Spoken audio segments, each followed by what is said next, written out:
gear and on their hats and things like that. And number one is called the OVCC, Orbital Vehicle Closeout Chief.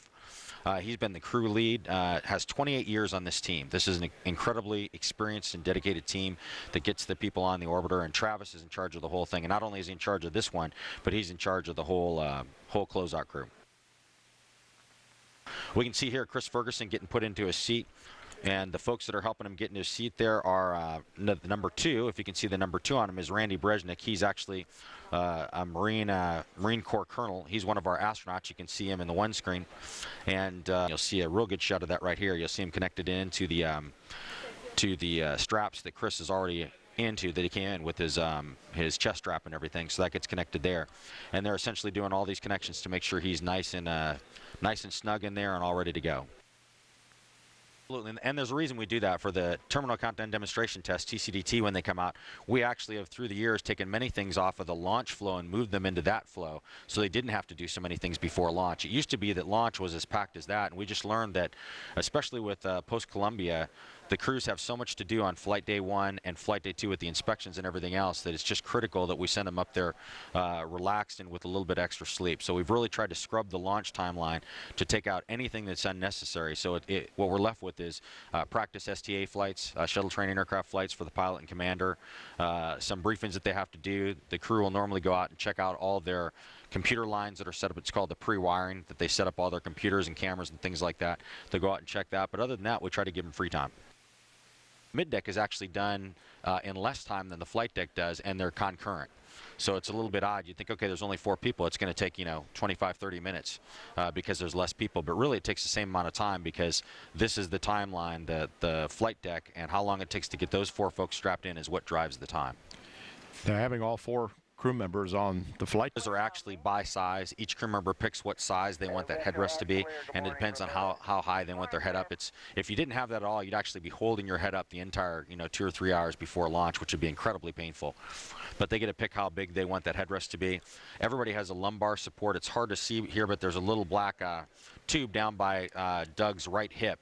It's a little black bladder that you can see in your hand. He would take that and squeeze that up, and you can actually get lumbar support from that. You can reach down to the seat pan and pull yourself down a little bit, which is good. There's a monkey bar that's right above Drew's head. It's about directly in front of Doug. He's actually almost looking at it right now, where you can pick yourself up and move yourself around. The other thing that we do for comfort, that's the absolute best thing we can do, and we'll see this a little bit later with Fergie, is once you get your helmet on and your gloves on and your suit is completely one piece, so it's all sealed, then you can pump air into your suit. And what that does is it gets all the wrinkles out of your suit. Because right now, the way Doug's sitting, when you lay down, obviously there's extra material. It all gets kind of lumpy, and you can get folds. And if you get a fold underneath you, that can be very uncomfortable. So we actually can pump pressure into the suits and overpressurize them so you kind of look a little bit like the Michelin Man.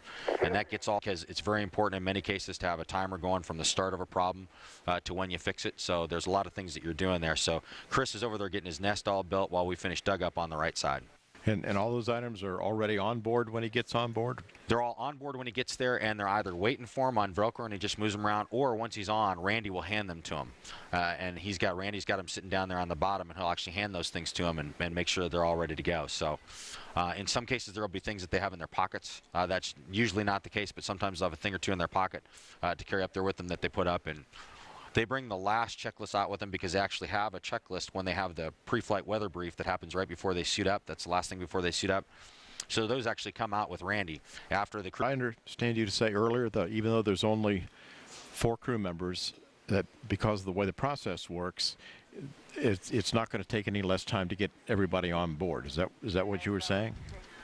It's not going to take any less time to get folks on board. That's because whenever you watch a strap in, the timing is all set by the flight deck, because you've got 4 people instead of 3 downstairs and so much less room. Like downstairs, there's so much room to get people in. It's easy to move around, much easier to do things. You can see how cramped it is up here. I mean, it's very hard not to bang your head on things and bang your hand on things. And of course, there's 400 plus switches that you could hit, none of which you want to. They're all right now, they're safed or they're covered, and that's one of the things you'll see Randy do later is he'll be taking the cover off the most critical switches because we make sure they've got covers on them when the crew goes in. There's plexiglass covers that cover panels. There are switch protectors that cover panels, and those will all get taken out by Randy. But you have to be very careful on the flight deck and be very deliberate about your motions so you don't hit any of these switches. You don't knock something at the wrong time. And so you'll see that, like Drew right now, has his head jammed all the way up against the front cockpit panel there. And he's got to watch his head as he does all of these things. But at the same time, you have to get the job done. So it's very difficult to do. And that's why the flight deck takes so much time. And really, the mid deck happens during the flight deck. And so it's time that you don't. Right now, we don't have anybody doing it, but we don't need them. For Fergie and Doug, they're both completely strapped in. They're doing well. They're actually talking with each other. You can kind of see, making sure their checklists are all set. Pilot and Commander are a very close-knit team, getting everything done with their mission specialist number 2. So they're making sure all their checklists are all set to go, all their gears in the right place. Everything's all good to go for launch.